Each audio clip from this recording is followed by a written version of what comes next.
Hello guys, आज हम लोग आपके लिए लाए हैं मध्यकालीन भारत से मोस्ट इम्पॉर्टेंट वन लाइनर। आज का जो सेशन है पिछली ही सेशन की तरह एनसीईआरटी सार संग्रह, घटना चक्र और लूसेंट का मिला जुला रूप है। तो चलिए बिना किसी देरी के शुरू करते हैं। भारत पर आक्रमण करने वाला प्रथम मुस्लिम आक्रमणकारी मूलतः कहाँ के निवासी थे? तो यह अरब के निवासी थे। वर्ष 711 में भारत पर सर्वप्रथम मुस्लिम आक्रमण किसके नेतृत्व में किया गया? उबैदुल्लाह के नेतृत्व में। वर्ष 712 में मोहम्मद बिन कासिम ने सिंध के राजा दाहिर को पराजित कर ठट्टा के समीप स्थित किस बंदरगाह को अपने अधिकार में ले लिया? देवल बंदरगाह को। सिंध के क्षेत्र में मोहम्मद बिन कासिम ने अंतिम विजय किस नगर में प्राप्त की थी? मुल्तान को, जिसे उस समय स्वर्ण नगरी कहा जाता था। भारत में जजिया कर लगाने वाला प्रथम मुस्लिम कौन था? मोहम्मद बिन कासिम। देखिए, जजिया कर जो था ना, गैर मुसलमानों से लिया जाने वाला एक टैक्स था। सिंध क्षेत्र अरबों द्वारा किसका प्रचलन प्रारंभ किया गया? तो सिंध क्षेत्र में अरब द्वारा ऊंट गौ पालना और खजूर की खेती को शुरू किया गया। अरबों के पश्चात भारत में किन विदेशी आक्रमणकारियों का आगमन हुआ? तुर्कों का।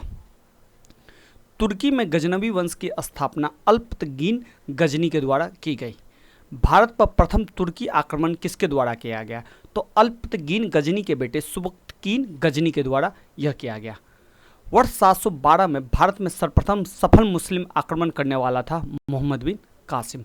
देखिए, ध्यान रखिएगा, सबसे पहला आक्रमण जो है अरब में। तो अरब वाले ने जब आक्रमण किया तो उन्होंने जो आज का पाकिस्तान है वहाँ का सिंध क्षेत्र पर उन्होंने कब्जा किया। बाद में तुर्की वाले जो मुसलमान बन चुके थे वो भारत में आए और तुर्की में सबसे पहले सुबक्तगीन गजनी ने किया था और सबसे सफल मुस्लिम आक्रमण जो था मोहम्मद बिन कासिम ने किया था। सुबक्तगीन गजनी ने अपने आक्रमण के दौरान पश्चिमोत्तर भारत के किस हिंदू शाही शासक को पराजित किया था? तो जयपाल को उसने पराजित किया था।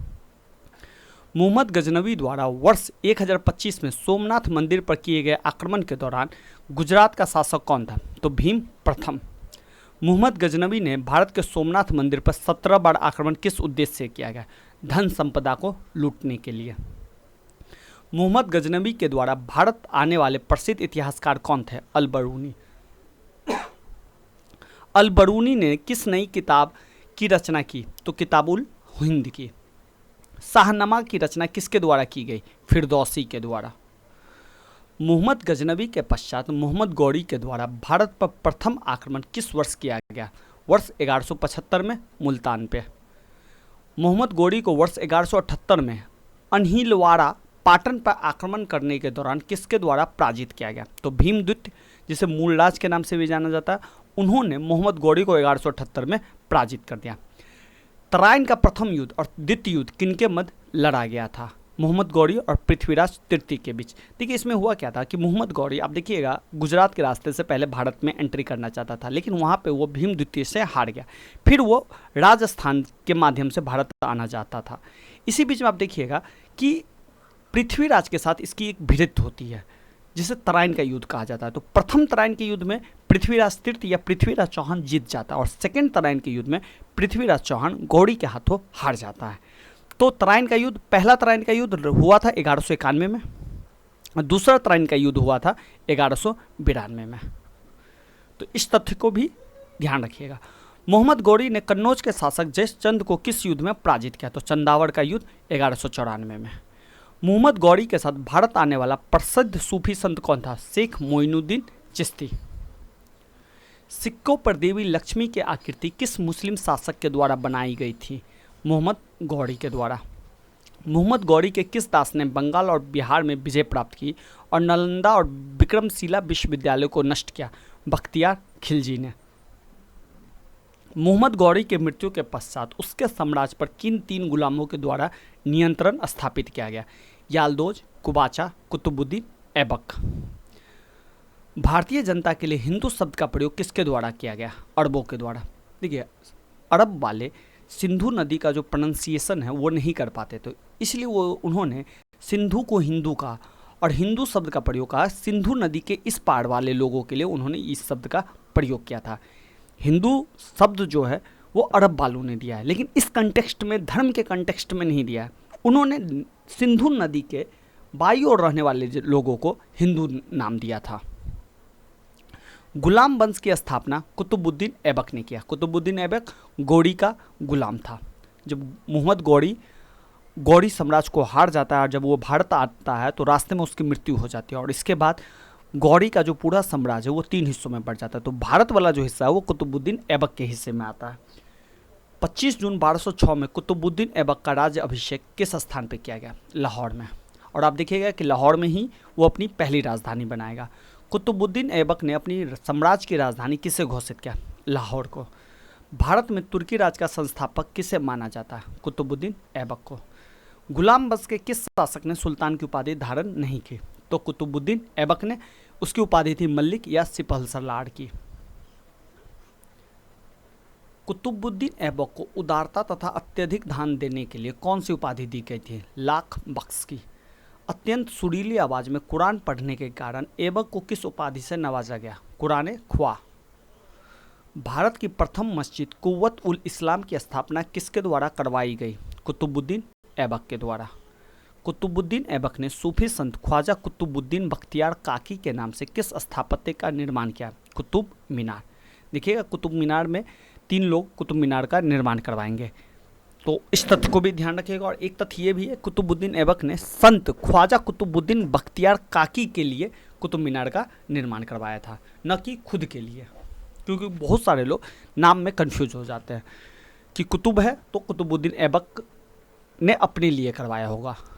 कुतुबुद्दीन ऐबक की मृत्यु के समय 1210 में हुई, जब वो चौगान खेलते समय घोड़े से गिर गए थे। कुतुबुद्दीन ऐबक की मृत्यु के पश्चात उसके पुत्र आराम शाह को अपदस्थ कर गुलाम वंश का अगला शासक कौन बना? तो इल्तुमिश। देखिए इल्तुमिश भी ऐबक का गुलाम ही था। जिस तरह कुतुबुद्दीन ऐबक मोहम्मद गौरी का गुलाम था, उसी तरह कुतुबुद्दीन ऐबक का गुलाम था इल्तुमिश। लेकिन कुतुबुद्दीन ऐबक को गौरी ने फ्री नहीं किया था गुलामी से, लेकिन कुतुबुद्दीन ऐबक ने इल्तुमिश को गुलामी से फ्री कर दिया था। इसलिए आप देखिएगा कि इल्तुमिश जो है अपने आप को सुल्तान घोषित करेगा, लेकिन कुतुबुद्दीन ऐबक ने अपने आप को सुल्तान घोषित नहीं किया था। इल्तुमिश सुल्तान बनने से पूर्व किस प्रांत का सूबेदार था? बंदायूं का। दिल्ली सल्तनत का वास्तविक संस्थापक किसे माना जाता है? इल्तुमिश को। देखिए कुतुबुद्दीन ऐबक ने स्थापना की, लेकिन वास्तविक संस्थापक जो है वो इल्तुमिश ने किया। इल्तुमिश ने प्रशासनिक ढांचा को सल्तनत काल में बनाया, उसने इक्तदारी व्यवस्था को लागू किया, प्रशासन को सही मायने में उसने लागू किया। कुतुबुद्दीन ऐबक और मोहम्मद गौरी ने तो सिर्फ उन प्रदेशों को जीता, लेकिन उन प्रदेशों का प्रशासन सही अर्थ में इल्तुमिश ने किया था, इसलिए उसे वास्तविक संस्थापक कहा जाता है। इल्तुमिश ने किस से सुल्तान की उपाधि प्राप्त की? बगदाद के खलीफा से। देखिए जितने भी सुल्तान हुए सल्तनत काल में, चाहे वो इल्तुमिश से लेके इब्राहिम लोदी तक, वो सब खलीफा से सनद प्राप्त करते थे सुल्तान बनने के लिए, लेकिन मुगल कभी भी खलीफा से सनद प्राप्त नहीं करेंगे। तो ध्यान रखिएगा खलीफा का पद भी बदलता रहा है। तो इल्तुमिश ने बगदाद के खलीफा से उपाधि प्राप्त की थी। इल्तुमिश ने अपने सल्तनत की राजधानी किसे बनाया? दिल्ली को। इल्तुमिश ने 40 योग्य तुर्क गुलामों को मिलाकर किस दल का गठन किया? तुर्का-ए-चहलगानी, जिसे 40 दल के नाम से भी जाना जाता है। बाद में आप देखिएगा यही दल आगे शासन में रुकावट पैदा करेगा और ये काफ़ी ताकतवर ये दल बन जाएगा, जिसे बाद में आप देखिएगा बलबन इसे ख़त्म कर देगा। मंगोल आक्रमणकारी चंगेज़ खान भारत के उत्तर पश्चिम सीमा पर किसके शासनकाल में आया? तो वो आया इल्तुमिश के काल में। आप जानते हैं कि मंगोल आक्रमणकारी चंगेज़ खान मध्य एशिया का सबसे क्रूर शासक था। इसे वर्ल्ड इतिहास में क्रूर शासक का दर्जा मिलता है। किस सुल्तान ने भारत में इक्ता व्यवस्था की शुरुआत की? तो इल्तुमिश ने भारत में इक्ता व्यवस्था की शुरुआत की। देखिए इक्ता व्यवस्था था क्या? इक्ता व्यवस्था में कि भूमि का जो भी टुकड़ा है उसे 2 हिस्सों में पहले बांट दिया गया। एक भूमि को कहा गया खालिसा और जो दूसरा भूमि था उसे इक्ता में बांट दिया गया इस तरह से, और इस इक्ता का प्रशासन इक्तेदार को दे दिया गया। और इस खालिसा भूमि का जो भी राजस्व होता था वो डायरेक्ट खजाने में जाके जमा होता था, और इक्तेदार में जो भी रकम बचता था वो सेना पे खर्च किया जाता था, उस प्रशासन पे खर्च किया जाता था, और जो भी रकम बच जाती थी जिसे फवाजिल रकम कहा जाता था उसे खजाने में भर दिया जाता था। तो ये कॉन्सेप्ट ध्यान रखिएगा। वर्ष 1236 में दिल्ली सल्तनत की गद्दी पर बैठने वाली प्रथम व अंतिम मुस्लिम महिला शासिका कौन थी? रजिया सुल्तान। देखिए, रजिया सुल्तान को दिल्ली की जनता ने भी गद्दी पर बैठाया था, तो ये भी तथ्य याद रखिएगा। रजिया के सुल्तान बनने के पश्चात गुलाम याकूत को किस पद पर नियुक्त किया गया? तो आमीर आखुर। ये घोड़े के विभाग का प्रमुख होता था ये पद। रजिया सुल्तान के विद्रोही अमीरों ने रजिया की हत्या करवाकर किसे दिल्ली की गद्दी पर बैठाया? तो बहराम शाह को रजिया की हत्या की और बहराम शाह को गद्दी पर बिठाया। दिल्ली सल्तनत के किस शासक ने बलबन को नायाब ए मुमालिकत पद पर नियुक्त किया? तो नसरुद्दीन मोहम्मद ने। ध्यान रखिएगा, बलबन भी तुर्काने चाहलगानी का ही एक सदस्य था। बलबन को उल्गू खान की उपाधि किसने दी? तो नासिरुद्दीन मोहम्मद ने। दिल्ली के सुल्तान बनने के पश्चात तुर्काने चहलगानी को किसने समाप्त किया? बलबन ने, क्योंकि उसे पता चल गया था कि तुर्काने चहलगानी बहुत मजबूत हो चुकी है और शासन में वो अपना कंट्रोल रखेगी। इसीलिए बलबन, जो कि पूर्व में तुर्काने चहलगानी का ही सदस्य था, उसने तुर्काने चहलगानी को ही समाप्त कर दिया, जिस तुर्काने चहलगानी को इल्तुतमिश ने बनाया था।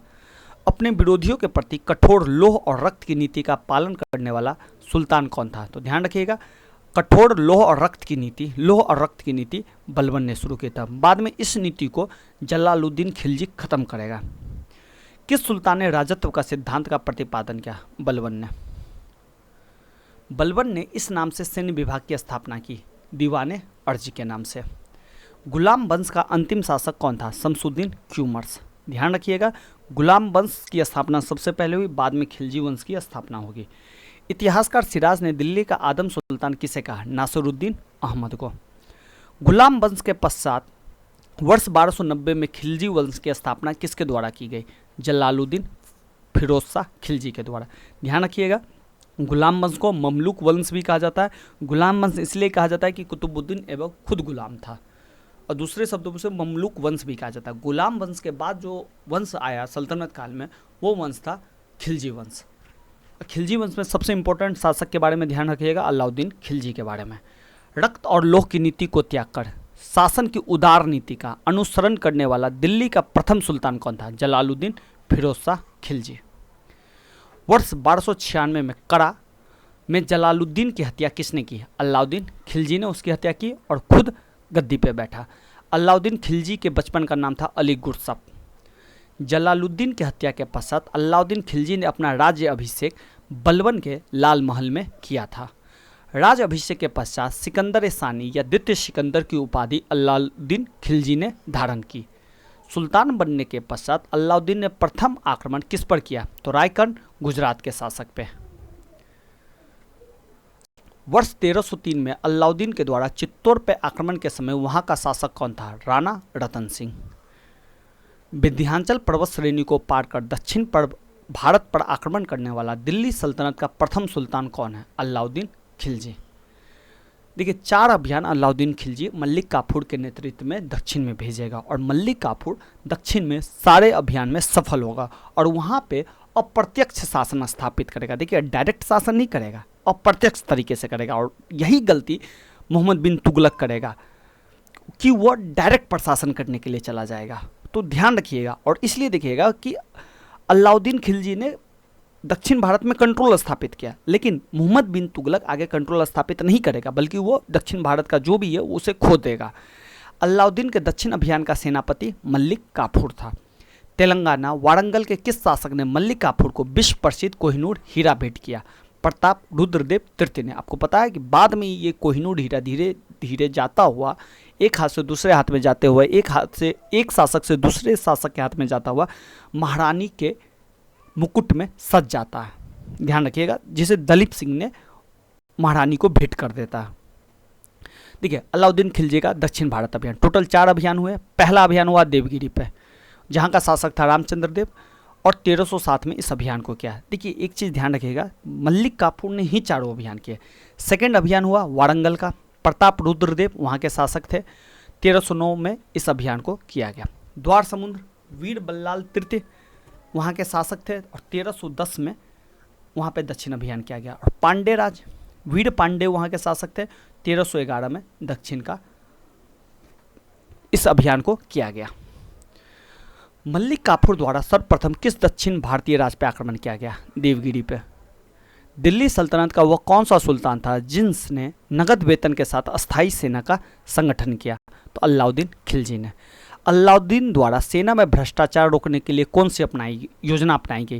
देखिए, सेना में भ्रष्टाचार रोकने के लिए अलाउद्दीन ने क्या किया? घोड़े को दागना का प्रथा स्टार्ट किया और हुलिया लिखा गया कि किसी का हुलिया कैसा है।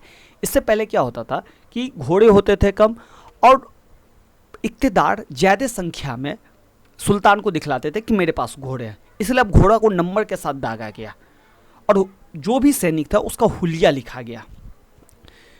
चराई कर तथा गृह कर लगाने वाला प्रथम सुल्तान अलाउद्दीन खिलजी था। सर्वाधिक मंगोल आक्रमण किसके काल में हुआ? तो वो अलाउद्दीन खिलजी के काल में ही सर्वाधिक मंगोल आक्रमण हुआ। ध्यान रखिएगा, चंगेज खान का मंगोल आक्रमण हुआ था इल्तुमिश के समय, लेकिन सबसे ज़्यादा मंगोल आक्रमण हुआ अलाउद्दीन के समय। लेकिन मंगोल आक्रमण का उसने बहुत अच्छी तरह से सामना किया। दिल्ली सल्तनत का वह प्रथम सुल्तान कौन था जिसने स्वयं को खलीफा घोषित किया? मुबारक शाह खिलजी ने। घोड़े के नाल के आकार की मेहराब का प्रयोग सर्वप्रथम कहाँ पर किया गया? अलाई दरवाज़ा, जो दिल्ली में स्थित है। पद्मावत के अनुसार अलाउद्दीन ने किस कारण चित्तौड़ पे आक्रमण किया? पद्मिनी की खूबसूरती के कारण। ध्यान रखिएगा, पद्मावत के रचयिता है मल्लिक मोहम्मद जायसी। 1320 में तुगलक वंश की स्थापना किसके द्वारा की गई? गयासुद्दीन मोहम्मद तुगलक। ध्यान रखिएगा, गुलाम वंश के बाद खिलजी वंश के बाद आएगा तुगलक वंश, जिसे गाजी मल्लिक के नाम से भी जाना जाता है। सल्तनत काल में नहरों का निर्माण तथा डाक व्यवस्था का आरंभ करने वाला प्रथम सुल्तान कौन था? गयासुद्दीन तुगलक। किस सूफी संत के साथ गयासुद्दीन तुगलक के संबंध अच्छे नहीं थे? निजामुद्दीन औलिया के साथ। दिल्ली सल्तनत का सर्वाधिक विद्वान सुल्तान कौन था? मोहम्मद बिन तुगलक। ध्यान रखिएगा, मोहम्मद बिन तुगलक को पागल सुल्तान भी कहा जाता है। अब देखते हैं थोड़ा मोहम्मद बिन तुगलक के कुछ कार्य जो एकदम असफल हुए। जैसे राजधानी परिवर्तन, उसने क्या किया? तुगलक ने देवगिरी में दिल्ली से अपनी राजधानी देवगिरी ले गया और देवगिरी का नाम दौलताबाद रख दिया। और फिर बाद में यह योजना उसकी सफल नहीं और 1335 में पुनः दिल्ली को उसने राजधानी बना दिया। फिर उन्होंने दोआब में कर वृद्धि कर दिया, टैक्स वृद्धि, और टैक्स वृद्धि भी जो जिस समय उसने किया उसी समय अकाल पड़ गया, तो यह योजना भी असफल हुई। फिर सांकेतिक मुद्रा का प्रचलन उस समय किया। चांदी की कमी के कारण योजना प्रारंभ तो की, लेकिन नियंत्रण और कमी से योजना असफल हुई। खुरासन का अभियान, 3,70,000 सैनिकों का गठन किया, लेकिन यह अभियान भी वो नहीं कर पाया। फिर सेकंड कराचील का अभियान, जो पश्चिम भारत में है, खुरासन और कराचील। खुसरो मल्लिक के नेतृत्व में 1,00,000 सैनिक को तो भेजा, लेकिन मौसम खराब होने के कारण वो कराचील का अभियान भी नहीं कर पाया। तो मोहम्मद बिन तुगलक ने बहुत सारे काम स्टार्ट करने की कोशिश की, बहुत सारी चीज़ें, लेकिन वो अधिकांश चीज़ों में सफल नहीं हो पाया। और उसके लेखक के साथ दुश्मनी थी, इसलिए लेखक ने उसके बारे में लिखा है कि यह पागल सुल्तान था। तो इस तथ्य को ध्यान रखिएगा। कृषि के विकास हेतु आमीर कोही नामक नया विभाग किस सुल्तान के द्वारा प्रारंभ किया गया? मोहम्मद बिन तुगलक के द्वारा। भारत में सर्वप्रथम सांकेतिक मुद्रा का प्रचलन किसके शासनकाल में हुआ? मोहम्मद बिन तुगलक के शासनकाल में। मोरक्को निवासी इब्न बतूता किसके शासनकाल में भारत आया? मोहम्मद बिन तुगलक के शासनकाल में 1333 में आया। रेहला नामक पुस्तक का रचनाकार इब्न बतूता था। किस सुल्तान के समय बहमनी राज और विजयनगर राज की स्थापना हुई? तो ध्यान रखिएगा, यह भी मोहम्मद बिन तुगलक के ही समय में हुआ था। और एक चीज़ ध्यान रखिएगा कि अलाउद्दीन खिलजी दक्षिण में अप्रत्यक्ष शासन स्थापित किया, जिसे मोहम्मद बिन तुगलक प्रत्यक्ष शासन स्थापित करना चाहता था, इसलिए वो दक्षिणी राज्यों को खोता गया। और उसी के समय में बहमनी राज दक्षिण में साम्राज्य का रूप ले लेगा और विजयनगर साम्राज्य की स्थापना मोहम्मद बिन तुगलक के समय ही होगी। फिर बाद में आप देखिएगा कि शाहजहां के बाद मुगल दक्षिण की ओर जाएंगे और फिर ब्रिटिश। तो ध्यान रखिएगा, अब मुगल का सल्तनत पे कोई भी शासक दक्षिण की ओर नहीं जा पाएगा और धीरे धीरे इसका जो साम्राज्य है वो सिकुड़ता जाएगा। होली के त्यौहार के सार्वजनिक उत्सव में भाग लेने वाला दिल्ली का प्रथम सुल्तान कौन था? मोहम्मद बिन तुगलक। किस जैन संत के साथ मोहम्मद बिन तुगलक के संबंध घनिष्ठ थे? जीन प्रभा सूरी। मोहम्मद बिन तुगलक की मृत्यु किस अभियान के दौरान हुई? सिंध अभियान 1351। सर्वप्रथम लोक निर्माण विभाग की स्थापना किसके द्वारा की गई? फिरोज शाह तुगलक के द्वारा। टोपरा और मेरठ में 2 स्तंभ अभिलेख किस शासक द्वारा दिल्ली लाए गए थे? फिरोज शाह तुगलक के द्वारा। सबसे अधिक गुलाम किस शासक के दरबार में थे? फिरोज शाह तुगलक के दरबार में। हक ए सर्ब नामक सिंचाई कर लगाने वाला दिल्ली का प्रथम सुल्तान कौन था? फिरोज शाह तुगलक। दिल्ली सल्तनत के तुगलक वंश का अंतिम शासक कौन था? नासिरुद्दीन मोहम्मद। 1414 में दौलत खान को पराजित कर खिज्र खान ने किस वंश की स्थापना की? सैयद वंश की। रैयत ए आला की उपाधि धारण करने वाला सैयद वंश का शासक कौन था? खिज्र खान। देखिए ध्यान रखिएगा कर्म, गुलाम वंश, फिर तुगलक वंश, गुलाम वंश, खिलजी वंश, तुगलक वंश, फिर सैयद वंश, फिर लोधी वंश, फिर लोधी वंश खत्म होगा, फिर यहाँ से मुगल काल स्टार्ट हो जाएगा। सल्तनत काल में शासन करने वाला एकमात्र शिया कौन थे? तो सैयद वंश जो थे वो शिया थे। सैयद वंश का सबसे योग्य शासक कौन था जिसने तारीख मुबारक शाही के लेखक याहिया बिन अहमद सरहिंदी को संरक्षण दिया था? तो मुबारक शाह ने। ध्यान रखिएगा एक मुबारक शाह खिलजी भी हुआ है, तो उसमें कंफ्यूज नहीं हो जाइएगा आप लोग। दिल्ली सल्तनत में प्रथम अफगान राज के रूप में लोधी वंश की स्थापना किसके द्वारा की गई? तो बहलोल लोधी ने पहली बार अफगान राज की नींव रखी। इससे पहले जो भी सुल्तान थे वो तुर्की वाले थे। अफगानी मूल के जो सुल्तान बने वो सबसे पहले बहलोल लोधी बना। तो लोधी काल में 3 सुल्तान हुए, बहलोल लोधी, सिकंदर लोधी, इब्राहिम लोधी। इब्राहिम लोधी को ही बाबर बाद में हराएगा और भारत में मुगल साम्राज्य की नींव रखेगा। दिल्ली सल्तनत के सुल्तानों में किसने सर्वाधिक समय तक शासन किया? बहलोल लोधी ने लगभग 38 वर्ष तक। किस सुल्तान के बारे में अब्दुल्ला ने अपनी पुस्तक तारीख-ए-दाऊदी में लिखा है कि जब वो अपने सरदारों के साथ मिलता है तो सिंहासन पर नहीं बैठता है? तो बहलोल लोधी अफगानी थे। अफगानी जनजातीय लोग थे। तो जनजातीय लोगों में देखिएगा समानता की बात है, वहाँ पे हायरार्की नहीं होती है ऊंच नीच। इसलिए बहलोल लोधी जब भी अपने सरदारों के साथ मिलता था तो कालीन पे, नीचे कालीन पे ही सभी लोग बैठते थे और उन्होंने अपने आप को सुल्तान भी घोषित नहीं किया था। किस सुल्तान ने आगरा नगर की स्थापना कर उसे अपनी राजधानी बनाया? सिकंदर लोधी ने। सिकंदर लोधी ने भूमि की माप के लिए किस पैमाने का प्रयोग आरंभ किया? गजे सिकंदरी। सुल्तान की उपाधि धारण करने वाला लोधी वंश का प्रथम शासक था सिकंदर लोधी। ध्यान रखिएगा बहलोल लोधी ने अपने आप को सुल्तान नहीं घोषित किया था। किस सुल्तान ने मुसलमानों में प्रचलित मुहर्रम पर तजिया निकालना, महिलाओं को पीर के मजार पर जाने से रोकना तथा जुलूस निकालने पर प्रतिबंध लगा दिया? सिकंदर लोधी ने। भारतीय संगीत पर प्रथम फारसी ग्रंथ लज्जत ए सिकंदर शाही की रचना किसके कार्यकाल में की गई? सिकंदर लोधी के। सिकंदर लोधी किस नाम से कविता लिखा करता था? गुल रुखी। लोधी वंश के साथ दिल्ली सल्तनत का अंतिम सुल्तान कौन था? इब्राहिम लोधी। वर्ष 1518 में लड़े गए खातौली के युद्ध में इब्राहिम लोधी को किसने पराजित किया था? महाराणा सांगा ने।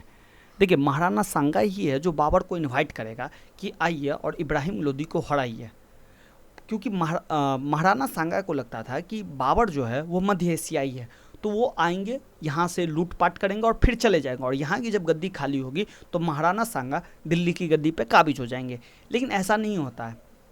देखिएगा कि बाबर आएगा, इब्राहिम लोधी को हराएगा और फिर महाराणा सांगा को भी वो हराएगा बैटल ऑफ खानवा में, और फिर दिल्ली की गद्दी पे वो बैठेगा। इसके बाद वो गुजरात में भी युद्ध करने के लिए जाएंगे, फिर वो दिल्ली की गद्दी पर यहीं से मुगल साम्राज्य की नींव पड़ जाएगी। तो महाराणा सांगा ने 1518 में खातौली के युद्ध में इब्राहिम लोधी को हराया था। पानीपत का प्रथम युद्ध जो कि 1526 में लड़ा गया था, बाबर ने इब्राहिम लोधी को हरा दिया था। किस सुल्तान की मृत्यु के पश्चात भारत में मुगल वंश की स्थापना हुई? इब्राहिम लोधी के। इब्राहिम लोधी युद्ध करते करते युद्ध में ही मारा गया था, तो ये भी ध्यान रखिएगा। दिल्ली सल्तनत का ऐसा कौन सा सुल्तान था जो युद्ध भूमि में मारा गया? इब्राहिम लोधी इकलौता सुल्तान था दिल्ली सल्तनत का। देखिए दिल्ली सल्तनत की स्टार्ट गुलाम वंश से ही हुई है।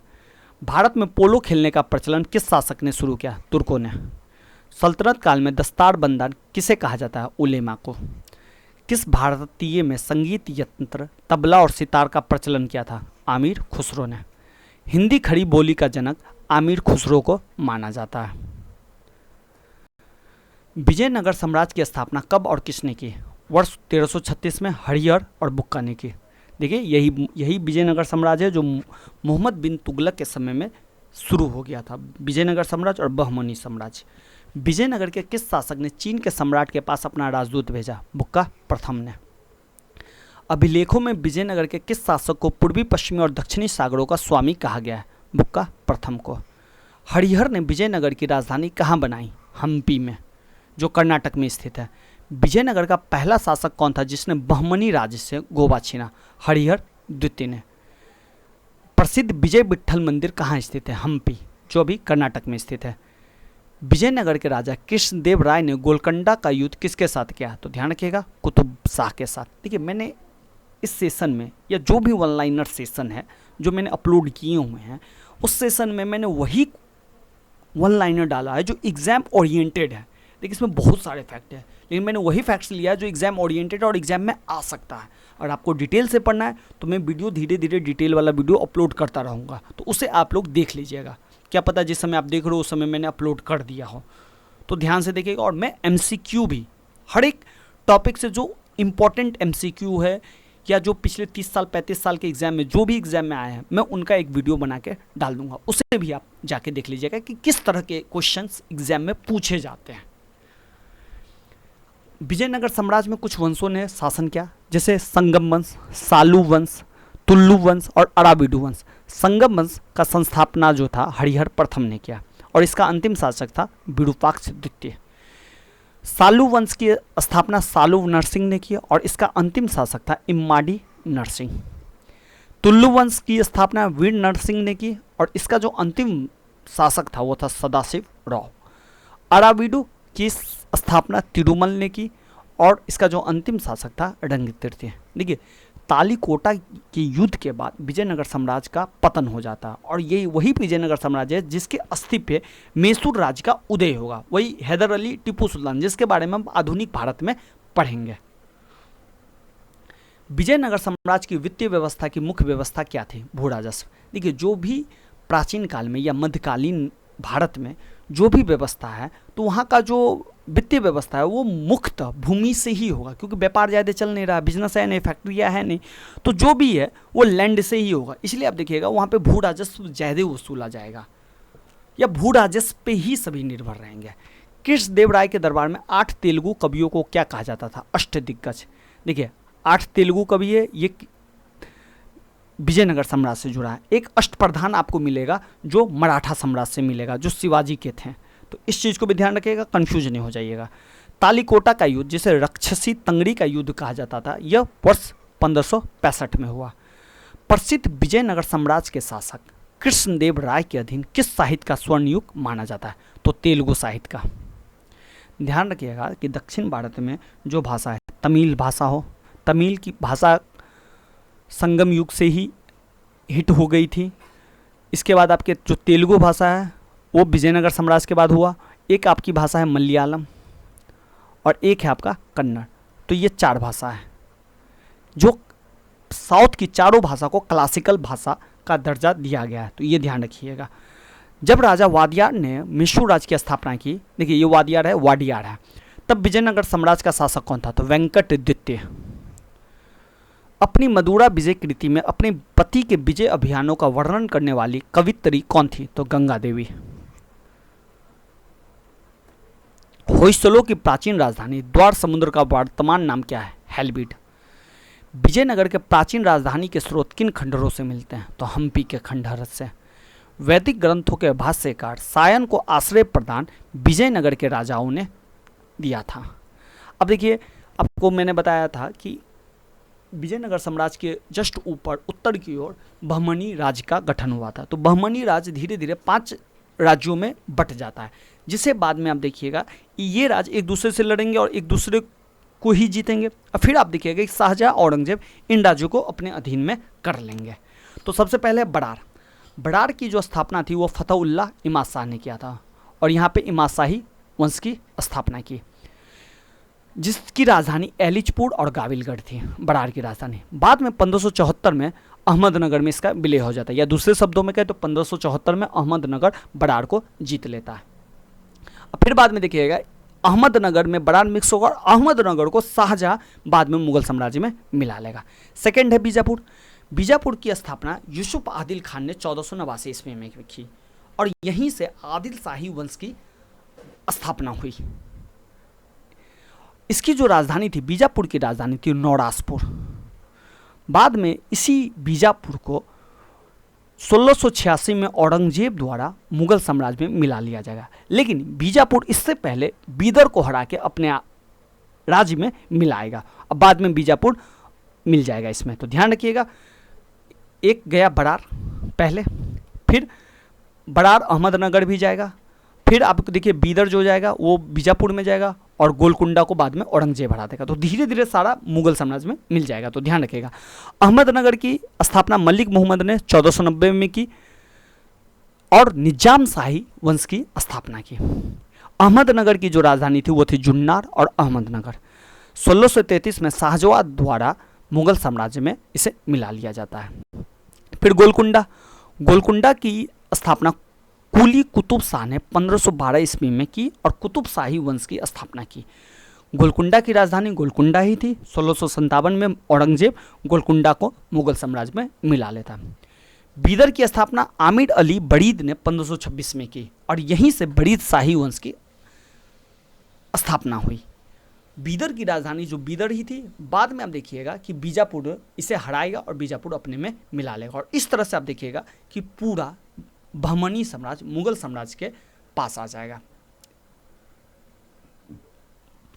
दीवान मुस्तकराज विभाग की स्थापना किसके कार्यकाल में हुई थी? अलाउद्दीन खिलजी के कार्यकाल में। सल्तनत काल के अधिकांश आमिर और सुल्तान तुर्क वर्ग के थे। फिरोज शाह तुगलक ने इस्लाम धर्म में धर्मांतरित किस व्यक्ति को अपना वजीर नियुक्त किया? तेलंग ब्राह्मण खाने जहां। विजारत का चरमोत्कर्ष किस राजवंश के अंतर्गत हुआ? तुगलक वंश। सल्तनत काल में भू राजस्व का सर्वोच्च ग्रामीण अधिकारी चौधरी होता था।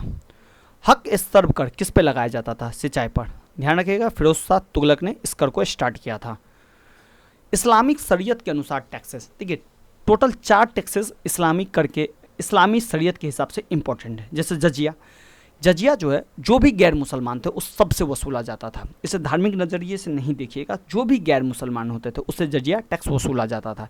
जक़ात, जक़ात जो था मुसलमानों को जो भी इनकम होता था, जो भी कमाई होती थी उसका 2.5%, अगर 10 रुपया कमा रहा है तो उसका, या 100 रुपया कमा रहा है तो उससे 2 रुपया 50 पैसा उससे धार्मिक टैक्स के रूप में ले लिया जाता था। तीसरा जो था, जो सबसे इंपॉर्टेंट था, वो था खम्स। खम्स में क्या होता था कि लूट का जो हिस्सा है तो उसमें 2 हिस्से बनते थे। एक हिस्सा बनता था 1/5 भाग और एक हिस्सा बनता था 4/5 हिस्सा। तो 1/5 हिस्सा जो जाता था वो सुल्तान के पास जाता था और 4/5 हिस्सा जो जाता था वो सैनिक के पास जाता था। लेकिन सुल्तान अलाउद्दीन खिलजी ने उसे उलट दिया, 1/5 दे दिया सैनिकों को और 4/5 रख लिया सुल्तान के लिए। तो खम्स के बारे में भी ध्यान रखिएगा। और सेकंड होता था और फोर्थ होता था खराज। खराज जो है भू राजस्व था, भूमि का टैक्स था, भूमि से टैक्स वसूला जाता था। लेकिन ये जो खराज है सिर्फ गैर मुसलमानों से वसूला जाता था। सिक्कों पर बगदाद के अंतिम खलीफा का नाम सर्वप्रथम किस शासक के शासनकाल में अंकित हुआ? तो यह था अलाउद्दीन मशहूद शाह। इल्तुतमिश ने अपने शासनकाल में कौन से सिक्के चलाए? चांदी का टक्का चलाया और तांबे का जीतल। सल्तनत काल में फवाजिल का तात्पर्य क्या है? इक्तदारों द्वारा सरकारी खजाने में जमा की गई अतिरिक्त राशि। ये वही फवाजिल है जो इक्तदारी व्यवस्था में इक्तदारों के पास एक्स्ट्रा मनी बच जाता था अपना प्रशासन को चलाए करने के बाद। जवाबित का संबंध किससे है? राजकीय कानूनों से। दिल्ली सल्तनत में निरंकुश शासन की स्थापना किसके द्वारा की गई? बलबन के द्वारा। दिल्ली सल्तनत के किस शासक ने इक्ता व्यवस्था शुरू की? इल्तुतमिश ने। सल्तनत काल में केंद्रीय प्रशासन की संपूर्ण शक्ति किसमें निहित होती थी? सुल्तान में। सल्तनत काल में सुल्तान को सहायता प्रदान करने के लिए गठित मंत्री परिषद को किस नाम से जाना जाता था? मजलिस ए खलबत। इक्तदारों पर नियंत्रण स्थापित करने के लिए ख्वाजा नामक अधिकारी की नियुक्ति किसके द्वारा की गई? बलबन के द्वारा। सल्तनत काल में भू राजस्व की दर समानतः कितनी होती थी? 20 से 25%। अब देखिए सल्तनत काल में कुछ प्रमुख विभाग थे, इन विभागों के बारे में थोड़ा सा ध्यान से देखिएगा क्योंकि एग्जाम में बराबर पूछे जाते हैं। जैसे सल्तनत काल में कृषि विकास के लिए क्या कहा जाता था? तो दीवाने को ही कहा जाता। तो ये 4 ऑप्शन के साथ है ना आपको दे दिया जाएगा, तो इसको थोड़ा सा ध्यान से देखिएगा। दीवाने विजारत वित्त विभाग को कहा जाता था। दीवान रियासत नियंत्रण विभाग को कहा जाता था। दीवान मुस्तखराज कृषकों से बकाया भू राजस्व वसूलने के लिए यह विभाग बनाया गया था। दीवान कोही कृषि विकास के लिए बनाया गया था। दीवान कजा न्याय विभाग के लिए था। दीवान इंसा पत्राचार विभाग था। दीवान अर्ज सैन्य विभाग था। दीवान रिसालत विदेश विभाग था। दीवान बरीद गुप्तचर विभाग था। और दीवान बंदरगान जो था वो दास विभाग से रिलेटेड था। कुछ प्रमुख अधिकारी भी थे सल्तनत काल में, जैसे आड़ीजे मुमालिक। आड़ीजे मुमालिक सैन्य विभाग के प्रधान को कहा जाता था। गुप्तचर विभाग के प्रमुख को बरीदे मुमालिक कहा जाता था। धार्मिक विभाग का जो प्रधान होता था सल्तनत काल में उसे सद्र उस सुदूर कहा जाता था। और अश्वशाला का जो प्रधान होता था उसे आमीर आखुर कहा जाता था। ये वही है आमीर आखुर है जो रजिया सुल्तान ने याकूत को बनाया था। सुल्तान के अंगरक्षकों का जो प्रमुख होता था, जो सुल्तान की रक्षा करता था, उसको सर ए जानदार कहा जाता था। और दरबार में जो शिष्टाचार होता है, सजदा करना, पेबोस करना, वो सब जो शिष्टाचार लागू करने वाला जो अधिकारी होता था उसे आमीर ए हाजिब कहा जाता था। दिल्ली सल्तनत के प्रशासन में सबसे महत्वपूर्ण व्यक्ति था वजीर। दिल्ली का वह सुल्तान जिसने अपनी आत्मकथा लिखी तो फिरोज शाह तुगलक। देखिए सल्तनत काल में सुल्तान जो है अपनी आत्मकथा बहुत कम ही लिखेंगे, लेकिन आप देखिएगा मुगल काल में सभी के आत्मकथा आपको मिलेगा। सबसे शुरू में तो बाबर ही लिखेगा, तो ये ध्यान रखिएगा। अलाई दरवाज़ा का निर्माण सुल्तान अलाउद्दीन खिलजी ने करवाया था। कुतुब मीनार की 5वीं मंजिल का निर्माण फिरोज शाह तुगलक ने करवाया था। ध्यान रखिएगा कि कुतुब मीनार का काम स्टार्ट किया था कुतुबुद्दीन ऐबक ने कुतुबुद्दीन बख्तियार काकी के लिए। फिर कुतुबुद्दीन ऐबक उसे पूरा नहीं करवाता है, फिर इसका काम जो पूरा करवाता है इल्तुमिश।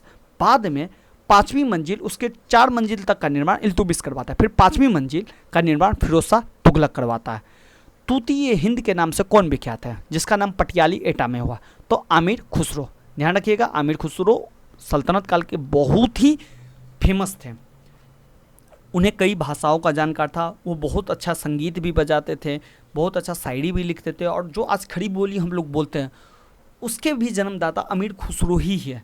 और ऐसा भी कहा जाता है कि जो हिंदुस्तानी संगीत जो है उसके भी अमीर खुसरो ही है जन्मदाता। उस पर काफ़ी डिबेट है, लेकिन अमीर खुसरो के ही लोग मान के चलते हैं। भारत में कौन सा मकबरा जो सबसे पहले शुद्ध इस्लामी शैली से निर्मित हुआ? बलबन का मकबरा। देखिए शुद्ध इस्लामी शैली। देखिए पहले क्या हुआ कि गौरी या कुतुबुद्दीन ऐबक जब भारत आए हैं तो उन्होंने यहीं के स्ट्रक्चर में थोड़ा बहुत फेरबदल करके उसी को मस्जिद का रूप या यहीं के लोकल स्ट्रक्चर का रूप दे दिया। इसी क्रम में आप देखिएगा कि अब भी वो लोग मंदिर को तोड़ के ही मस्जिद का निर्माण करवाए। इसलिए आज भी देखते हैं कि कई पार्टियां इसका आवाज़ उठाती हैं। जैसे मथुरा का मंदिर अभी जो आपका हुआ था एक बाबर वाला, तो कुतुबुद्दीन ऐबक के समय से ही ये चीज़ चला आ रहा है। लेकिन जो शुद्ध इस्लामी स्ट्रक्चर है वो बलबन का मकबरा से स्टार्ट हुआ। किताब उल हिंद के लेखक का नाम क्या है? अल-बरूनी। अमीर खुसरो ने किस भाषा के विकास में अग्रणी भूमिका निभाई? खड़ी बोली। किस पुस्तक में एक आदर्श मुसलमान शासकों के गुणों का उल्लेख किया गया? फतवाए जहांदरी। दिल्ली के सुल्तानों ने किस भाषा को संरक्षण दिया? तो फारसी भाषा को। दिल्ली का जो भी प्रशासन चलता था, प्रशासनिक काम होता था, वो फारसी भाषा में ही होता था। और ध्यान रखिएगा कि उर्दू का विकास इसी समय हुआ। फारसी भाषा में विकास हो रहा था और यहाँ के लोग हिंदी जानते थे, तो दोनों में जो कम्युनिकेशन हुआ तो उसमें से कुछ शब्द हिंदी का ले लिए गए और कुछ शब्द फारसी का ले लिया गया, और यहीं से उर्दू का विकास हो गया। तो उर्दू का विकास भारत में ही हुआ है, इस तथ्य को भूलिएगा नहीं। हिंदू मुस्लिम गान वाद्य का सर्वश्रेष्ठ मिश्रण किस संगीतवादी यंत्र को माना जाता है? तो सितार को। अमीर खुसरो और किसने दिल्ली के 7 सुल्तानों का शासनकाल देखा? ध्यान रखिएगा, अमीर खुसरो ने और निजामुद्दीन औलिया ने 7 सुल्तानों का काल देखा था। नवीन फारसी काव्य शैली सबक ए हिंदी अथवा हिंदुस्तानी शैली का जन्मदाता अमीर खुसरो को ही माना जाता है। संगीत यंत्र तबला का आविष्कार किसने किया? अमीर खुसरो ने। किस राजपूत शासक के संगीत पर एक पुस्तक की रचना की थी? राणा कुंभा ने। फारसी भाषा का प्रयोग और प्रसार का प्रथम केंद्र किसे माना जाता है? तो लाहौर को। लाहौर, ध्यान रखिएगा, कुतुबुद्दीन ऐबक ने अपनी पहली राजधानी लाहौर में ही बनाई थी। अब देखते हैं सल्तनत काल में कुछ प्रमुख या महत्वपूर्ण निर्माण कार्य हुए और उसके निर्माता कौन कौन थे वो देख लेते हैं। जैसे कुतुब मीनार का निर्माण कुतुबुद्दीन ऐबक ने करवाया। कुव्वत उल इस्लाम मस्जिद का निर्माण कुतुबुद्दीन ऐबक ने ही करवाया। 2.5 दिन का झोपड़ा का निर्माण कुतुबुद्दीन ऐबक ने करवाया। सुल्तानगढ़ी का जो मकबरा है उसका जो निर्माण है वो इल्तुमिश ने करवाया। इल्तुमिश का मकबरा का निर्माण भी इल्तुमिश ने करवाया। हौज शमसी या शमसी ईदगाह का जो निर्माण है वो इल्तुमिश ने करवाया। बलबन का मकबरा बलबन ने करवाया। सीरी का किला, हौज अलाई, जमात खान मस्जिद, हजार सितून और अलाई दरवाज़ा, इन सब का जो निर्माण है वो अलाउद्दीन खिलजी ने करवाया। तो इसे ध्यान रखिएगा, जिसमें अलाई दरवाज़ा बहुत ही इंपॉर्टेंट है। ऊखा मस्जिद मुबारक शाह खिलजी द्वारा निर्मित है। तुगलकाबाद का किला गयासुद्दीन तुगलक का मकबरा उसके बेटे मोहम्मद बिन तुगलक ने किया है। तो ध्यान रखिएगा। और इस पूरे फैक्ट में अगर सबसे ज़्यादा जो आपको याद रखना है वो कुतुब मीनार रखिए याद, 2.5 दिन का झोपड़ा याद रखिए, सीरी का किला, हौज अलाई दरवाज़ा, ये 5-6 जो है ये एकदम महत्वपूर्ण है, जो एग्जाम में बराबर पूछे जाते हैं। अब उस समय कुछ ग्रंथ भी छपे या लिखा गया, तो जैसे संगीत राज राणा कुंभा ने लिखा, रागमाला पुंडरिक विट्ठल ने लिखा, ताजुल मासिर हसन निजाम ने लिखा, तारीख़ दिल्ली आमिर खुसरो ने लिखा, तारीख़ मुहम्मदी मोहम्मद विहमद खान ने लिखा, तारीख़ हिंद अल बरूनी ने लिखा, तारीख़ मुबारक शाही याहिया बिन अहमद सरहिंदी ने लिखा, फतवा जहांदरी जियाउद्दीन बर्नी ने लिखा, खजाइन उल फुतू के लेखक अमीर खुसरो थे, तारीख़ फिरोज शाही शम्स सिराज अफीम ने लिखा, तुगलकनामा की रचना अमीर खुसरो ने की, फुतूहात फिरोज शाही की रचना फिरोज शाह ने की, ताखीर अयामिनी की रचना उतबी ने की, और तबकात नासरी की रचना मिनहाज उस सिराज ने की, और रेहला की रचना इब्न बतूता ने की। इब्न बतूता ध्यान रखिएगा मोरक्को का निवासी था। भक्ति आंदोलन का प्रारंभ किसके द्वारा किया गया? अलवार नैनार संतों के द्वारा। दक्षिण भारत में शिव भक्त संतों को क्या कहते हैं? नैनार। अलवार संत किस ईश्वर की पूजा कर रहे हैं? विष्णु की। और कबीर किसके शिष्य थे? रामानंद के। रामानुज के अनुयायी को वैष्णव कहा जाता है। कबीर एवं धर्मदास के मध्य जो संवाद का संकलन हुआ है वो अमूढ़ मूल में संकलन है। रामानुजाचार्य ने किस दर्शन का प्रतिपादन किया जिसमें ज्ञान से अधिक भक्ति को महत्वपूर्ण बताया गया? विशिष्ट द्वैतवाद। कोई व्यक्ति किसी व्यक्ति से उसका धर्म, संप्रदाय और जाति न पूछे, यह कथन किसका है? संत रामानंद का। ध्यान रखिएगा, इसी तरीके का मिला जुला कथन नानक का भी है। कामरूप जो असम में है, वैष्णव धर्म को किसने लोकप्रिय बनाया? शंकर देव ने। शुद्ध अद्वैतवाद का प्रतिपादन वल्लभाचार्य ने किया। किस भक्ति संत ने स्वयं के संदेश के प्रचार हेतु सर्वप्रथम हिंदी भाषा का प्रयोग किया? रामानंद ने। बीजक के रचयिता कौन है? कबीर।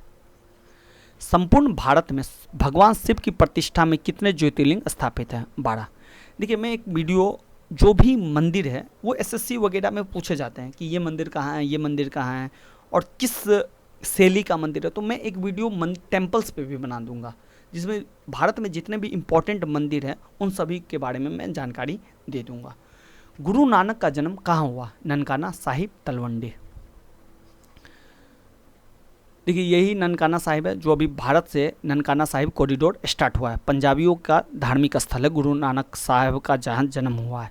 गुरु नानक देव ने सिख धर्म की स्थापना किसके शासनकाल में की? सिकंदर लोदी के समय। चैतन्य महाप्रभु किस संप्रदाय से संबंधित थे? वैष्णव संप्रदाय से। तुलसीदास के शासक के समकालीन थे? अकबर के भी और जहांगीर के भी। किस सूफी संत के विचारों को सिखों के धर्म ग्रंथ आदि ग्रंथ में संकलित किया गया है?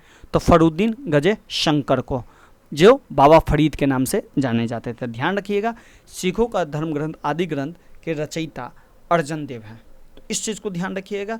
इसमें बाबा फरीद के भी विचार है और नानक का जीवनी भी है जिसे अर्जन देव ने किया था। और ये भी ध्यान रखिएगा कि अर्जन देव को जहांगीर ने मरवा दिया था।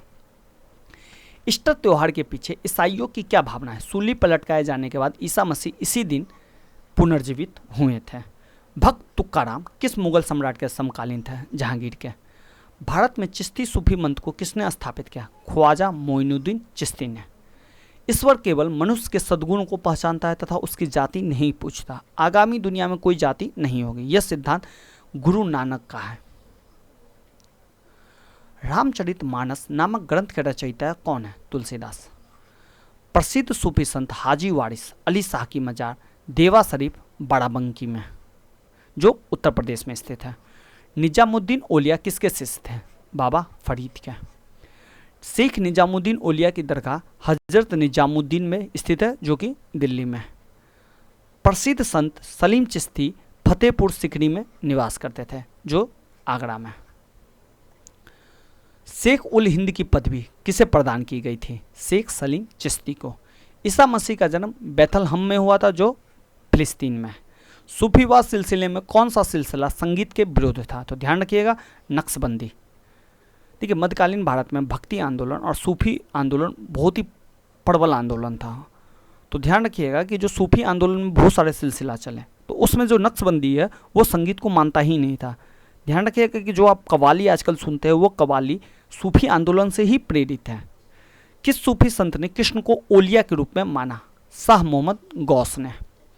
बारहमासा के रचयिता मलिक मोहम्मद जायसी है। और एक चीज़ और ध्यान रखिएगा, बारहमासा के बाद पद्मावत इसकी महत्वपूर्ण कृति है। कृष्ण जीवन परक प्रेम वाटिका काव्य की रचना रस खान ने की थी। निजामुद्दीन औलिया ने भेंट करने से किस सुल्तान से मना कर दिया था? अलाउद्दीन खिलजी से। अलाउद्दीन खिलजी जब औलिया से मिलने के लिए उनके पास जा रहे थे तो उन्होंने कहा कि मेरे घर में 2 दरवाजे हैं, अगर सुल्तान एक दरवाजे से आएंगे तो मैं दूसरे दरवाजे से बाहर चला जाऊंगा। देखिए, आदि गुरु शंकराचार्य ने जो बहुत ही बड़े प्रवर्तक थे, उन्होंने पूरे भारत में 4 पीठ की स्थापना की थी, जिसमें सिंगेरी पीठ प्रथम था, जहाँ पे शिव की आराधना होती है। सिंगेरी पीठ की स्थापना उन्होंने मैसूर में की, जो अभी कर्नाटक में स्थित है। गोवर्धन पीठ की स्थापना उन्होंने पुरी में की, जहाँ पे बलभद्र और सुभद्रा की आराधना होती है, और यह जो है उड़ीसा में है। शारदा पीठ की स्थापना उन्होंने द्वारका में की, और यहाँ पे कृष्ण की आराधना होती है, जो गुजरात में स्थित है। ज्योतिष पीठ जहाँ पे विष्णु जी की पूजा होती है, जो बद्रीनाथ में है, और यह जो है उत्तराखंड राज्य में स्थित है। देखिए, कुछ प्रमुख सूफी सिलसिला और उसके संस्थापक, जैसे चिश्ती सिलसिला की स्थापना ख्वाजा मोइनुद्दीन चिश्ती ने किया। सोहरावर्दी की सियाबुद्दीन सोहरावर्दी बहाउद्दीन जकारिया ने किया, और इस सिलसिला की स्थापना भारत में ही हुई है। एक चीज़ और ध्यान रखिएगा, चिश्ती सिलसिला दिल्ली सल्तनत के प्रशासन में या दिल्ली सल्तनत में कोई भागीदारी नहीं रखता था। कादिरी सिलसिला शेख अब्दुल कादिर जिलानी ने की। सतारी सिलसिला की स्थापना शाह अब्दुल्ला सतारी ने की। फिरदौसी सिलसिला की स्थापना शेख बदरुद्दीन ने की, और नक्शबंदी सिलसिला की स्थापना बाकी बिल्ला ने की। ध्यान रखिएगा, नक्शबंदी वही है जो संगीत को अपने सिलसिला में एंट्री नहीं देता है। कुछ सूफी संत थे और जिन्हें उपाधियां मिली है, जैसे चिराग देहलवी की उपाधि शेख नसरुद्दीन मोहम्मद को मिली है। महबूब इलाही की उपाधि शेख निजामुद्दीन औलिया को मिली है। मुजद्दिद की उपाधि शेख अहमद सरहिंदी को मिली है। बंदन नवाज की आवाज़ी उपाधि सैयद मोहम्मद गेसू दराज को मिली हुई है। देखिए, कुछ मत और प्रवर्तक भक्ति काल में उभर के आए थे, जिसमें से देखिएगा सबसे पहले शंकराचार्य ने दिया अद्वैतवाद, और शंकराचार्य के ही अद्वैत के कारण बहुत सारे मत उभर के आए। तो ध्यान दीजिएगा, शंकराचार्य सबसे पहले आए अद्वैतवाद, और उसी को काटने के लिए रामानुजाचार्य, निम्बकाचार्य, वल्लभाचार्य अपना अपना विचार लेके आए। तो अद्वैतवाद का प्रवर्तक थे शंकराचार्य। विशिष्टाद्वैतवाद के प्रवर्तक थे रामानुजाचार्य। द्वैताद्वैतवाद के प्रवर्तक थे निम्बकाचार्य। शुद्धाद्वैतवाद के प्रवर्तक थे वल्लभाचार्य। द्वैतवाद के प्रवर्तक थे मध्वाचार्य, और भेदभाव के प्रवर्तक थे भास्कराचार्य। शिव विशिष्टाद्वैतवाद के प्रवर्तक थे श्रीकंठ, और अचिंत्य भेदभाव के थे बलदेव। अब देखिए, कुछ संत जो थे वो दक्षिण भारत में तो काम कर ही रहे थे और उत्तर भारत में भी थे, लेकिन कुछ पश्चिम भारत महाराष्ट्र में भी एक्टिव थे। उनमें कुछ महत्वपूर्ण संत थे नामदेव, ज्ञानदेव, एकनाथ, तुकाराम, रामदास। देखिए, हम जो है ना इस पूरे टॉपिक को डिटेल से, मध्यकालीन भारत का जो डिटेल वाला चैप्टर होगा उससे हम कवर करेंगे। ये जो आज का जो वीडियो है वो वन लाइनर है, अगर आपका एग्ज़ाम है तो उसे 2-3 बार देखिए, आप 80-90% फैक्ट आपको उससे मिल ही जाएगा। तो बस आज के लिए इतना ही रखते हैं, धन्यवाद।